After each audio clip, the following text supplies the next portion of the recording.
إن الحمد لله نحمده ونستعينه ونستغفره ونعوذ بالله من شرور أنفسنا ومن سيئات أعمالنا من يهده الله فلا مضل له ومن يضلل فلا هادي له أشهد أن لا إله إلا الله وحده لا شريك له وأشهد أن محمدا عبده ورسوله أما بعد فإن خير الحديث كتاب الله وخير الهدي هدي محمد صلى الله عليه وسلم وشر الأمور محدثاتها وكل محدثة بدعة وكل بدعة ضلالة وكل ضلالة في النار أعوذ بالله من الشيطان الرجيم بسم الله الرحمن الرحيم هو الله الذي لا إله إلا هو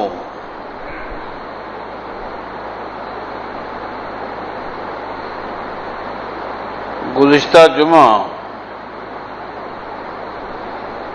جس عنوان پر گفتگو ہو رہی تھی اس کا ایک حصہ آپ کے سامنے گزشتہ جمعہ پیش کیا ہے۔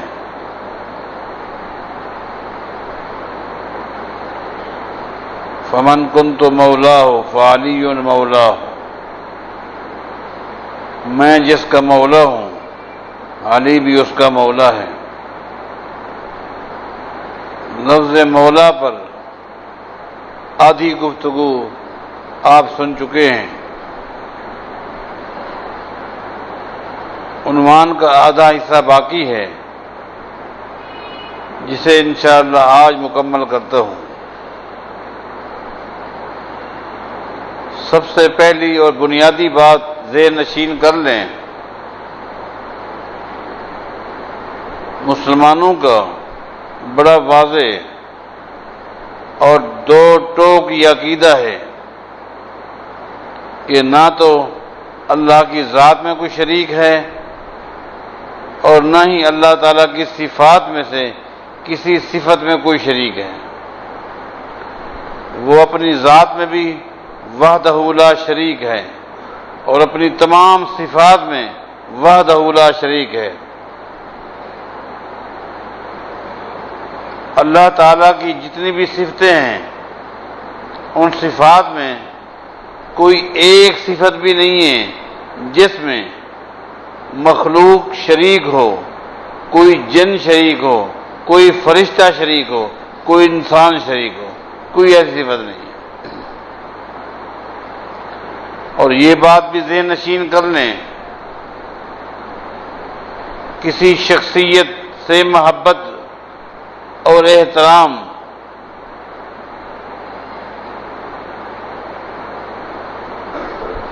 کا تقاضا یہ بالکل نہیں ہے کہ اس شخصیت کو اللہ کی صفت دے دی جائے۔ اگر کسی شخصیت سے محبت میں آ کر اس کو اللہ تعالیٰ کی صفات میں سے کسی صفت میں شریک کر لیا جائے تو یہ بدترین شرک ہے اور ایسا بندہ مشرک ہو جاتا ہے۔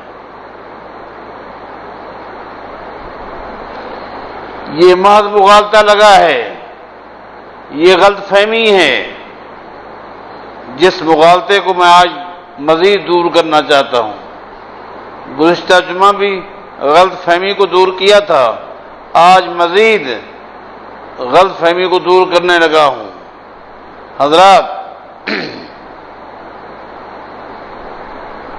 قرآن کریم میں غالباً سورہ حجرات میں اللہ تعالیٰ کا فرمان ہے وَإِن طَائِفَتَانِ مِنَ الْمُؤْمِنِينَ اقْتَتَلُوا فَأَصْلِحُوا بَيْنَهُمَا، اگر مومن آپس میں لڑ پڑیں، اگر مومنوں کی دو جماعتیں آپس میں لڑ پڑیں ان کی صلح کرا دو.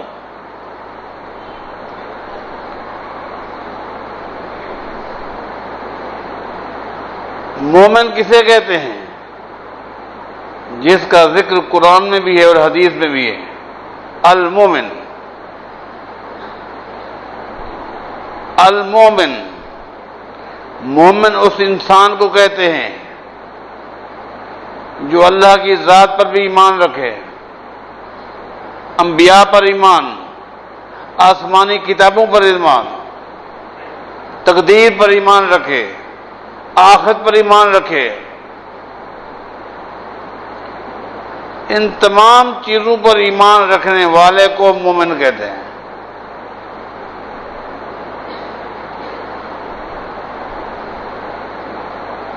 حضرات، یہی لفظ المومن جو ایک موحد کی صفت ہے، یہی لفظ المومن قرآن کریم میں یہی لفظ اللہ کے لیے بھی استعمال ہوا ہے. واللہ الذی لا الہ الا ہو الملک القدوس السلام المومن. اللہ کی صفات میں سے ایک صفت المومن بھی ہے. اللہ کی صفات میں سے ایک صفت المومن ہے.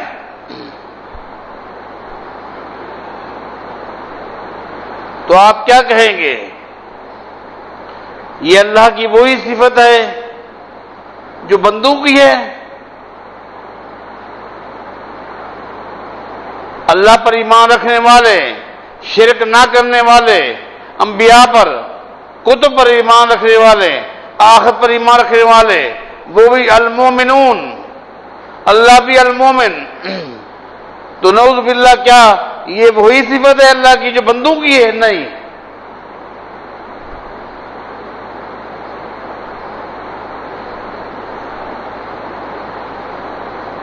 بندے المومنون ہیں، ان کی یہ صفت ہے جس کا معنی کیا ہے؟ اللہ پر ایمان لانے والے، اللہ پر ایمان رکھنے والے، انبیاء پر ایمان رکھنے والے، شرک نہ کرنے والے. اور اللہ تعالیٰ المومن ہے، کیا معنی؟ اللہ تعالیٰ امن دینے والا ہے. المومن، اللہ امن دینے والا ہے. لہذا اللہ کی اس صفت میں بندے شریک لفظ میں اشتراک ہے، لفظ میں لفظی اشتراک ہے، معنوی اشتراک نہیں ہے. آپ سمجھیں، اللہ المومن ہے، کیا معنی؟ اللہ امن دینے والا ہے. اگر آپ کہیں گے اللہ کی جو صفت ہے المومن، اس کا وہی معنی بنتا ہے ایک بندے کی جو صفت ہے کہ وہ المومن ہے، یہی صفت اللہ والی ہے، تو پھر تو نعوذ باللہ قرآن کریم میں اللہ پاک فرماتا ہے انما المومنون اخوہ، مومن آپس میں بھائی ہے. انما المومنون، المومن وہی معرفہ ہے. انما المومنون اخوہ، مومن آپس میں بھائی ہیں. پھر اس کا معنی پھر یہی ہوا نعوذ باللہ اللہ بندے کا بھائی ہے. اور جس بندے کا یہ عقیدہ بن جائے گا اللہ میرا بھائی ہے، میں اللہ کا بھائی ہوں، دنیا کا بدترین کافر وہی ہے. بدترین کافر ہوگا، بدترین، جو یہ کہے اللہ بھی المومن ہے، میں بھی المومن ہوں، اور قرآن نے کہا مومن بھائی ہیں، میرا اللہ بھائی ہے، میں اللہ کا بھائی ہوں، بدو مسلمان ہے یا کافر ہے؟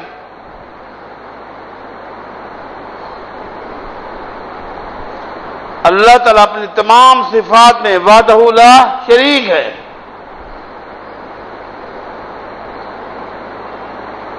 لفظی اشتراک ہے، مانوی نہیں ہے. ورنہ قرآن کریم میں اللہ کی صفت کیا ہے؟ ان اللہ علی الناس لرؤوف الرحیم. اللہ کیا ہے؟ بندوں پر رؤوف رحیم ہے. رؤوف الرحیم اللہ کی صفت ہے، رؤوف رحیم، اور یہی لفظ قرآن کریم میں پیغمبر کے لیے بھی استعمال کیا ہوا ہے۔ لقد جاءکم رسول من انفسکم عزیز علیہ ما عنتم حریص علیکم بالمؤمنین رؤوف الرحیم۔ رؤوف الرحیم کا لفظ پیغمبر کے لیے بھی استعمال ہوا ہے، رؤوف الرحیم کا لفظ اللہ کے لیے بھی استعمال ہوا ہے۔ لفظی اشتراک ہے، معنوی اشتراک نہیں ہے۔ پیغمبر کو جو اللہ کی صفت میں شریک کرتا ہے وہ بھی چوٹی کا مشرک ہے، چوٹی کا مشرک ہے۔ میں بہت ساری مثالیں دے سکتا ہوں قرآن کریم سے۔ آتا ہوں اس لفظ کی طرف، لفظ مولا کی طرف۔ یہ مولا کا لفظ جب مخلوق کے لیے استعمال ہوگا تو میں نے گزشتہ جمعہ آپ کو بتا دیا، اس کا معنی دوست، اس کا معنی دوست۔ میں نے آپ کو حوالے دیے اور بتایا کہ یہ لفظ نبی علیہ السلام نے صرف سیدنا علی رضی اللہ تعالیٰ عنہ کے لیے ہی استعمال نہیں کیا، سیدنا علی رضی اللہ تعالیٰ عنہ کے علاوہ بھی نبی علیہ السلام نے باقی صحابہ کے لیے یہ لفظ استعمال کیا ہے، لفظ مولا۔ اور مولا کا معنی دوست۔ نبی علیہ السلام نے خود اس حدیث میں تشریح کر دی، الحدیث یفسر بعضہ بعضا۔ یہ ایک اصول ہے، متفقہ اصول ہے کہ حدیث کا ایک حصہ دوسرے حصے کی تشریح کرتا ہے، ایک حدیث دوسری حدیث کی تشریح کرتی ہے، ایک آیت دوسری آیت کی تشریح کرتی ہے، ایک حدیث آیت کی تشریح کرتی ہے۔ اب اس حدیث میں خود نبی علیہ السلام نے لفظ مولا کی خود تشریح کر دی جب فرما دیا من کنت مولا ہو فعلی المولا، میں جس کا مولا ہوں علی اس کا مولا ہے۔ آگے نبی علیہ السلام کیا فرماتے؟ اللہم۔ اب یہ تشریح ہے، یہ وہی حدیث ہے، اس حدیث میں تشریح کر دی۔ کیا فرمایا؟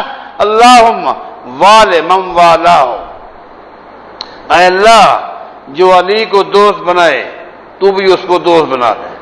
اب یہ والے مولا سے لفظ نکلا ہے، اس کا مطلب یہ ہے یا مولا دوست کے معنی میں، اللہم والے من والا ہو، اے اللہ جو علی کو دوست بنائے تو بھی اس کو دوست بنا دے۔ وعاد من عادا، اے اللہ جو علی کے ساتھ دشمنی کرے وہ تو بھی اس کے ساتھ دشمنی کرنا۔ پتہ چلا یہ لفظ مولا دوستی کے معنی میں ہے، لیکن سنیے جب یہ مولا کا لفظ خالق کے لیے مالک کے لیے استعمال ہوگا تو اس کا معنی مددگار ہوگا۔ مولا کا لفظ جب مخلوق کے لیے، میں نے پہلے مثالیں دی ہیں، خالق اور مخلوق میں فرق کرو۔ خالق کی صفات مخلوق کو دو گے تو مشرک بن جاؤ گے، فرق کرو۔ مولا کا لفظ میں وضاحت کروں گا ابھی انشاءاللہ۔ مولا کا لفظ جب مخلوق کے لیے استعمال ہوگا تو اس کا معنی کیا بنے گا؟ دوست۔ میں نے مثالیں دی، لیکن جب یہی لفظ مولا اللہ کے لیے استعمال ہوگا اس کا معنی مددگار، نصرت کرنے والا، ہر موڑ پہ ہر موقع پہ امداد کرنے والا کون ہے؟ ایک اللہ ہے۔ اس کی وضاحت بھی قرآن نے کر دی۔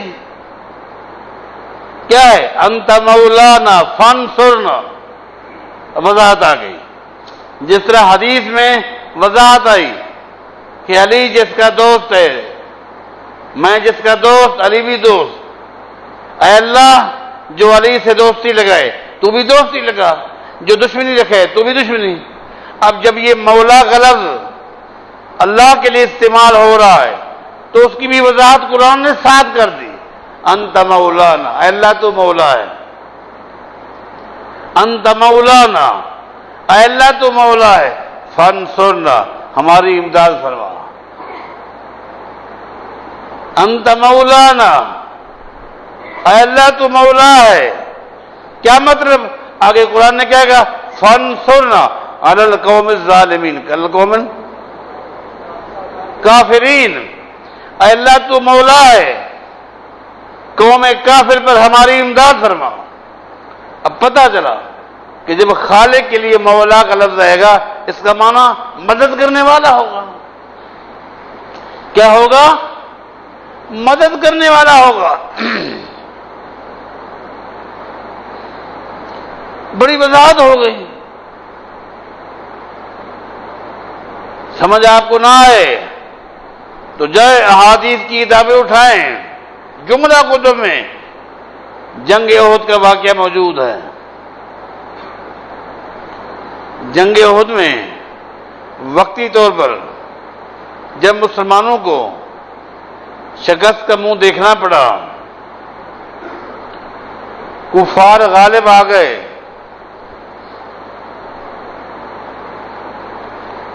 تو کفار کے ایک سردار نے پہاڑ کی چوٹی پر کھڑے ہو کر آواز لگائی،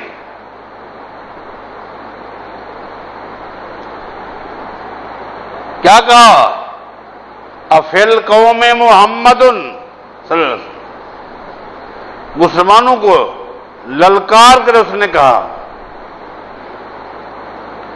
للکار کر کہا، افی القوم محمد صلی اللہ علیہ وسلم، اور لوگوں، وہ مسلمانوں، کیا تم میں محمد موجود ہیں؟ کیونکہ اس کا ذہن یہ تھا، کیونکہ احد کے میدان میں 70 کے قریب مسلمان شہید ہوئے تھے۔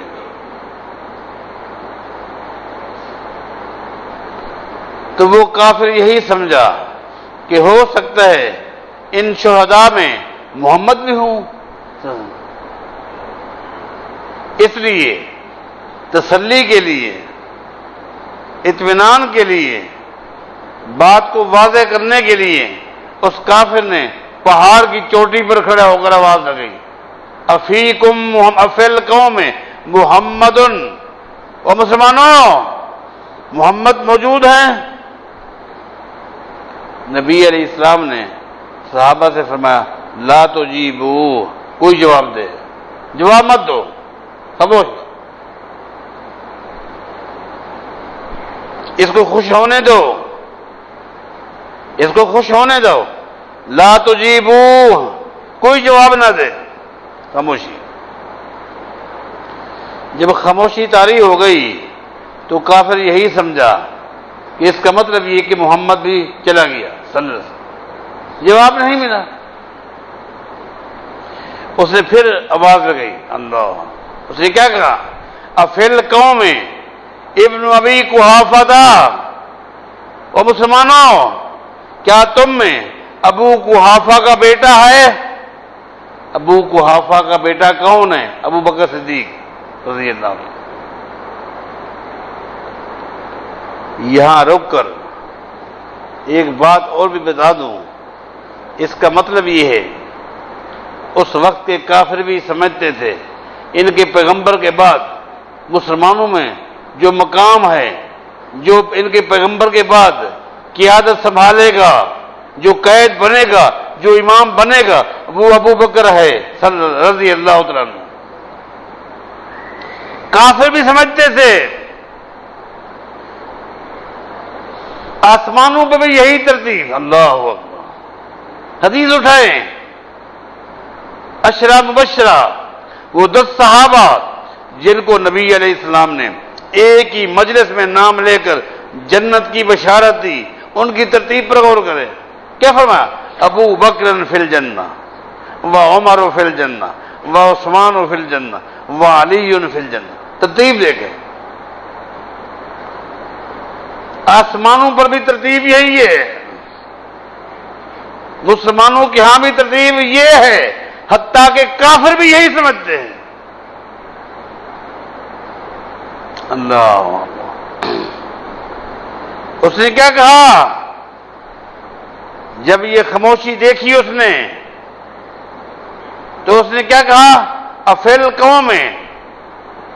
قوم ابن ابی قحافہ، مسلمانوں کیا تمہارے اندر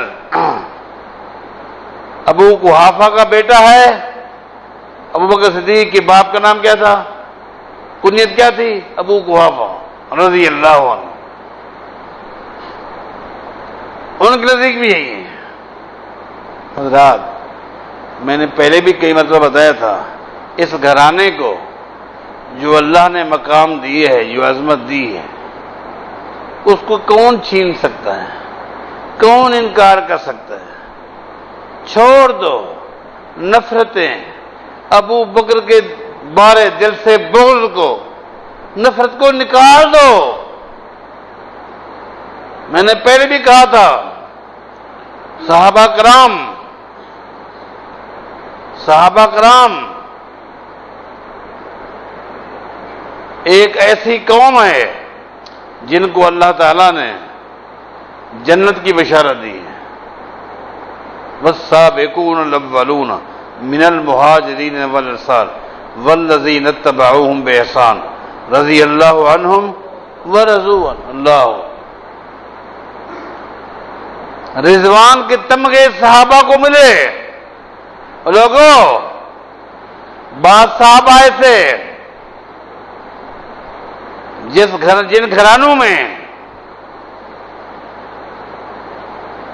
دو پشتوں کو تمغے ملے، باپ بھی صحابی، بیٹا بھی صحابی۔ اللہ، باپ کو بھی تمغہ ملا صحابیت کا، بیٹے کو بھی تمغہ ملا صحابیت کا۔ اللہ،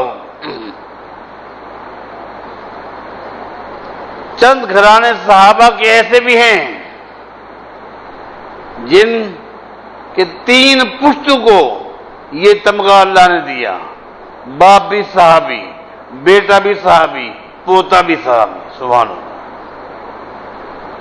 رضی اللہ عنہم ورضوا عنہ، یہ تمغہ ملا۔ حضرات، صحابہ کرام میں صرف ایک گھرانہ ہے جس گھرانے کی 4 پشتوں کو یہ اللہ نے تمغہ عطا کیا ہے، باپ بھی صحابی، بیٹا بھی صحابی، پوتا بھی صحابی، پڑوتا بھی صحابی۔ اللہ، اور یہ گھرانہ ابو بکر صدیق ہے رضی اللہ۔ ابو بکر کا باپ بھی صحابی، ابو بکر بیٹا صحابی، ان کا بیٹا عبد الرحمن بھی صحابی، ان کا بیٹا بھی صحابی، 4 پشتوں کو صحابیت کا درجہ ہے۔ جاؤ، کوشش کرو، ایڑی چیٹی کا زور لگاؤ، ابو بکر کے گھرانے کو جو اللہ نے یہ مقام عطا کیا ہے وہ چھین کے دکھلا دو۔ مان لو،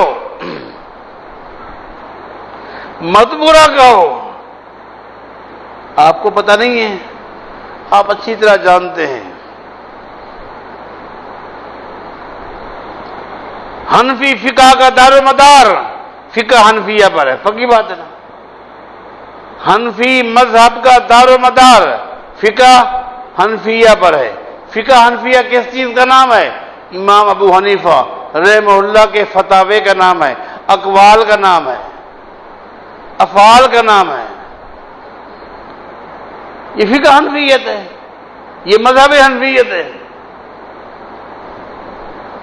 مالکی مذہب کا دار و مدار کس چیز پر ہے؟ مالکی فقہ پر ہے۔ مالکی فقہ کس کو کہتے ہیں؟ امام مالک کے اقوال، افعال، فتاوے۔ سیدنا حسین رضی اللہ عنہما، ان کے ددھیال کون ہیں؟ محمد الرسول اللہ۔ اور لوگوں، حسن حسین کے ننہیال محمد الرسول اللہ، امام جعفر صادق، جن کے فتاوے کو تم دین سمجھتے ہو، ان کا ننیال کون ہے؟ ابو بکر صدیق رضی اللہ عنہ۔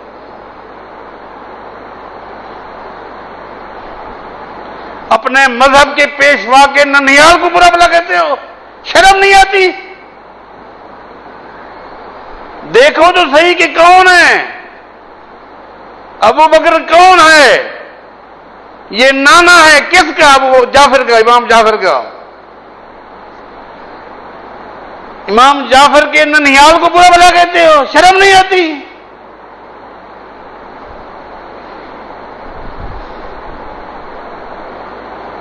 حضرات واپس آئے، بات ہو رہی تھی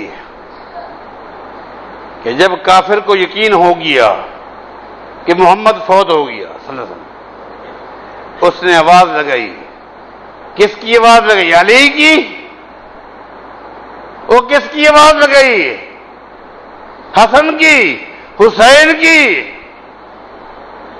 عباس کی۔ کس کی آواز لگائی؟ جاؤ سنیو، اپنی کتابیں دیکھو، شیعہ مذہب والے اپنی کتابیں دیکھو۔ آواز لگائی افل قوم ابن ابی قحافہ، لوگوں تمہارا مرکزی رہنما معلوم ہوا چل بسا، اپنے مرکزی قید سے تم محروم ہو گئے لگتا ہے۔ اب ان کے بعد جو قید بننے والا ہے وہ ابو قحافہ کا بیٹا ہو سکتا ہے، ابو بکر صدیق۔ وہ ہے یہ وہ بھی چل بسا؟ ترتیب دیکھو، ترتیب دیکھو۔ نبی علیہ السلام نے فرمایا لا تجیبوہ، جواب مت دو، خاموش رہو، سناٹا۔ وہ جواب کی انتظار کرتا رہا، جواب اس کو نہ ملا، مطمئن ہو گیا۔ اس نے پھر آواز لگائی افل قوم ابن الخطاب، اور مسلمانوں خطاب کا بیٹا تمہارے اندر ہے یا نہیں؟ خطاب کا بیٹا کون ہے؟ عمر رضی اللہ عنہ، عمر بن خطاب۔ اللہ، کافر کو بھی پتا ہے ابو بکر کے بعد اس قوم میں اگر کوئی قید بنے گا، امام بنے گا، تو وہ عمر بن خطاب رضی اللہ عنہ۔ یہ ترتیب، اس ترتیب کا انکار مت کرو، اس ترتیب کو دل سے تسلیم کرو۔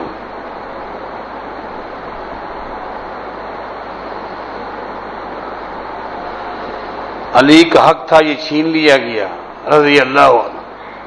کس نے چھینا؟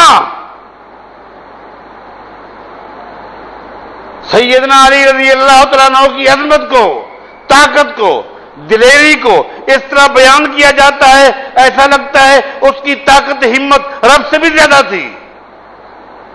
پھر اس کی حق کو کس نے چھینا؟ کیا علی بزدل تھا؟ کیا علی ڈرپوک تھا کہ ایک تو ان کا حق چھین لیا گیا، اور جنہوں نے چھینا ان کے پیچھے نمازیں پڑھتا رہا، عہدے لیتا رہا، ان کی قیادت میں حج جہاد کرتا رہا، حج کرتا رہا، عمرے کرتا رہا؟ کیا وہ ڈرپوک تھا؟ سوچو تو صحیح، کہاں جا رہے ہیں، کیا کہہ رہے ہیں؟ میں کہتا ہوں علی دلیر تھا رضی اللہ عنہ، علی شجاع تھا سب کو رضی اللہ عنہ، اس میں جرأت تھی، اس میں قوت تھی، اس سے کوئی بھی کسی کی جرأت نہیں تھی علی سے اس کا حق چھینے۔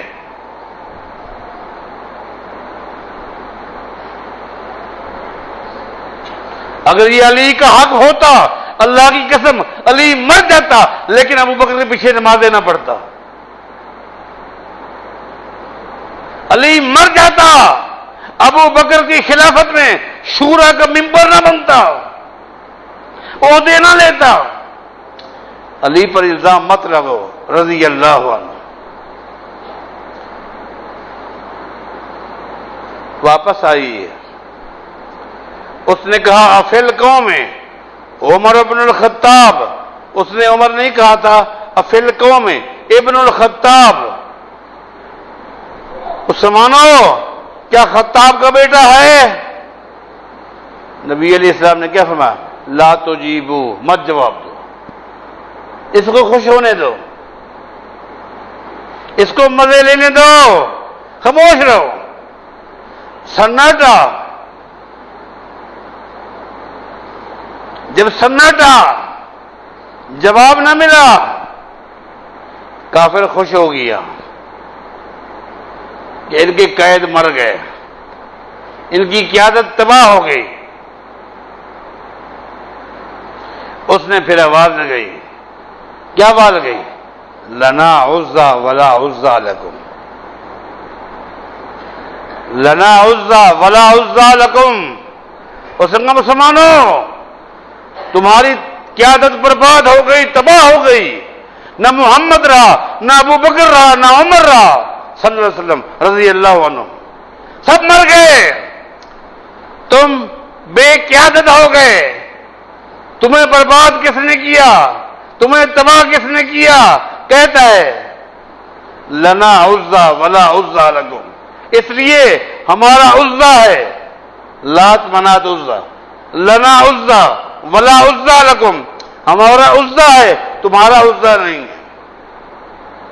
ہمارا تو عزا ہے جس کو ہم مانتے ہیں، مشکل کشا سمجھتے ہیں، مددگار سمجھتے ہیں، وہ ہمارا عزا ہے۔ ہمارے عزے نے تمہارے محمد کو مار دیا، ہمارے عزا نے تمہارے عمر کو برباد کر دیا، ہمارے عزا نے تمہارے ابو بکر کو برباد کر دیا۔ ولا عزا لکم، تمہارا کوئی عزا نہیں، تم عزا کو ماننے والے نہیں۔ شور مچا رہا ہے، شور مچا رہا ہے۔ نبی علیہ السلام نے فرمایا عمر، اب غیرت کا مسئلہ ہے، عقیدہ توحید کا مسئلہ ہے، اب عقیدہ توحید کا مسئلہ ہے۔ عمر کھڑا ہو جا، کھڑے ہو کر آواز لگا اور کہے بھی محمد بھی ہمارے اندر موجود ہے، ابو بکر بھی موجود ہیں، عمر بھی موجود ہیں، ان سب کی حفاظت کرنے والا کون ہے؟ اللہ مولانا ولا مولا لک، اللہ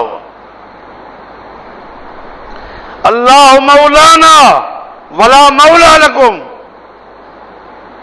ہمارا پیغمبر بھی محفوظ ہے، ابو بکر بھی محفوظ ہے، عمر بھی محفوظ ہے، اور ہماری حفاظت کرنے والا کون ہے؟ اللہ مولانا، اللہ ہمارا مولا ہے، ولا مولا لکم، تمہارا کوئی مولا نہیں۔ اب یہاں یہ بھی پتہ چل گیا کہ اللہ مولا ہے، کیا معنی؟ مدد کرنے والا ہے، مدد کرنے والا ہے، نصرت کرنے والا ہے۔ جب مولا کا لفظ مخلوق کے لیے ہو تو اس کا معنی دوستی ہے، جب یہ مولا کا لفظ اللہ کے لیے ہو اس کا معنی مدد کرنے والا ہے۔ قرآن و حدیث کے دلائل سے یہ بات میں نے آپ کو واضح کر دی، وقت بھی پورا ہو چکا ہے۔ یہ ہے صحیح عقیدہ، میں نے آپ کو عقیدہ بھی بتایا، فقہ بھی بتائی، صحابہ کے ساتھ تعلق، محبت وہ بھی بتا دی، اور آپ کو احساس بھی دلایا کہ جو مقام اللہ نے جس کو دیا ہے اس کو سمجھو، تسلیم کرو، اور صحابہ کی بے ادبی سے، گستاخی سے باز آ جاؤ۔ نبی علیہ السلام کی ایک حدیث سنا دیتا ہوں اور بات کو ختم کرتا ہوں۔ نبی علیہ السلام فرماتے ہیں اگر کوئی شخص ایک لحظہ اپنے پیغمبر کے ساتھ کھڑا ہو گیا، ایک لحظہ، اس ایک لحظہ پیغمبر کے ساتھ کھڑے ہونے والے صحابی کے مقابلے میں اگر کسی غیر صحابی کو اللہ تعالی نوح علیہ السلام کی عمر کے برابر عمر دے دے اور وہ پوری عمر اللہ کی عبادت میں گزار دے، تب بھی اس کو وہ مقام نہیں مل سکتا جو صحابی کو ملا اس لمحے کا جو پیغمبر کے ساتھ اس نے گزارا۔ یہ صحابہ کا مقام ہے۔ صحابہ کی عظمت کو سمجھو، تسلیم کرو، جو جس کو اللہ نے مقام دی ہے اس کو آپ تسلیم کریں، اس میں آپ کے لیے دنیا کی بھلائی ہے، آخرت کی بھی بھلائی ہے۔ اللہ ہمیں توفیق عطا فرمائے۔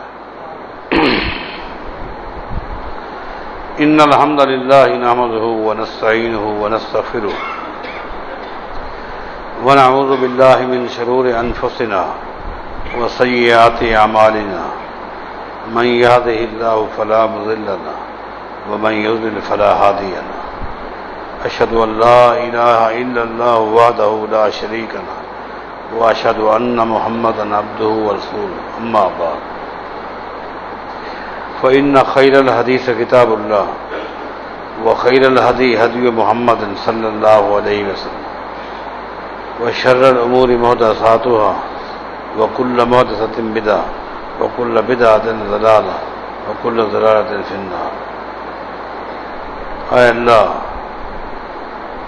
جتنے مسلمان مرد ہیں یا عورتیں ہیں ایمان کی حالت میں دنیا سے چلے گئے ہیں، اے اللہ تو انہیں معاف کر دے، اے اللہ تو ان سے راضی ہو جا،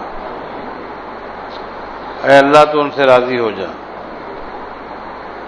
اے اللہ جو بھی مسلمان بیمار ہیں اے اللہ انہیں صحت کاملہ عطا فرما۔ پنجاب میں ہمارے ایک نوجوان ساتھی ایکسیڈنٹ ہوا ہے ایسا خطرناک کہ ان کا سر جو ہے وہ 2 حصے ہو گیا ہے، کوما میں ہے اور قابل ترین ماہر ڈاکٹر کوشش میں لگے ہوئے ہیں اور سانس جاری ہے، اب حرکت بھی آ گئی ہے۔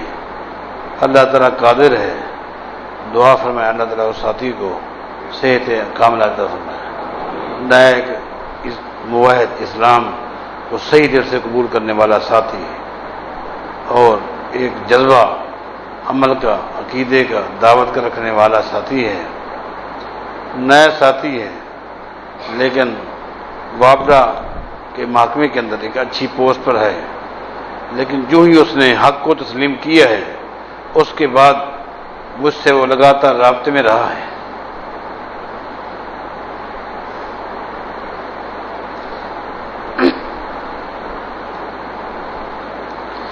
اس نے اپنے محکمے وابڈا کے اندر توحید و سنت کے حوالے سے تہلکہ مچا دیا،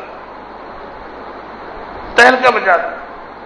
جو بھی پیپر لے کر آتا ہے سائن کے لیے وہ پہلے اس کو توحید کی دعوت دیتا ہے، اتباع کی دعوت دیتا ہے، حالانکہ اس کو کہا جاتا ہے سر یہ گورنمنٹ کا آفس ہے، گورنمنٹ کے لوگ آپ کے پاس آتے ہیں، کوئی ایم پی اے کا لیٹر لے کر آتا ہے، کوئی ایم این اے کا، آپ نے پڑھ کے سائن کرنا ہوتا ہے، آپ ایک پوسٹ پہ بیٹھے، اس نے کہا ساری باتیں ہیں، میں پیغام سناتا ہوں اس ہستی کا جو ان سب سے بڑی ہے۔ جب اس کا پرسوں ایکسیڈنٹ ہوا ہے، پرسوں سے وہ کوما میں ہیں، تو اس طرح کے گندے عقیدے والے لوگوں کو ایک خام خواہ کا موقع ملا کہ دیکھیں یہ فلاں فلاں کی بے ادبی میں اس نے باتیں کہی، گستاخی میں باتیں کی اور قرآن و سنت کے علاوہ کسی کو یہ دین نہیں سمجھتا، رزلٹ اس نے دیکھ لیا۔ لا حول ولا قوت۔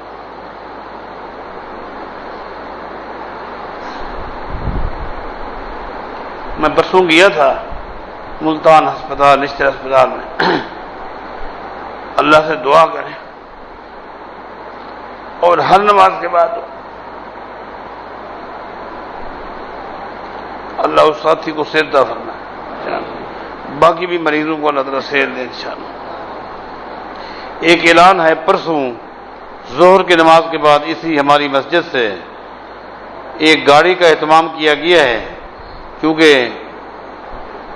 شہر قید پر وہاں ایک پروگرام ہے اسی عظمت صحابہ کے عنوان پر کہ صحابہ کرام کا مقام کیا ہے، ان کی عظمت کیا ہے، اور صحابہ کرام کے بارے گستاخانہ جملے استعمال کرنا اپنے آپ کو کس چیز کی دعوت دینا ہے، ان لوگوں کے عزائم کیا ہیں جو صحابہ کی بے ادبی اور گستاخی کرتے ہیں، وہ کیا چاہتے ہیں، یہ علماء کرام، جید علماء کرام ان چیزوں کی وضاحت کریں گے۔